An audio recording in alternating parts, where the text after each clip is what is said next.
Tai dabar galėsim sekti, matyti lankomumą, analizuoti, ką žmonės spaudžia, ko ne. Tai mūsų toks projektas trumpai. Dar galiu papasakoti, ką mes naudojam prie visų tų žaidimų. Tai Google Sidekit'as įdiegtas buvo, kad mes galėtume žiūrėti, analizuoti lankomumo duomenis, Omnisendas, laiškų siuntimo prenumeratos rinkimai. Čia tema mūsų, WooCommerce, naudojam WooCommerce, apleisti krepšeliai, atsiskaitimo, multisiuntos buvo pasirinktos dėl lankstumo išsiuntimo paštomatu.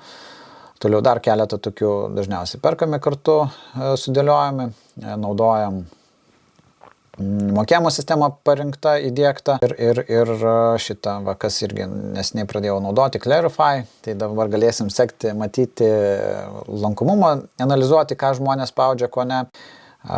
Loco Translate vertimam, ir dar daug tokią begalę įskiepių, dar galime juos ir parodyti iš tikrųjų, kas buvo naudojama.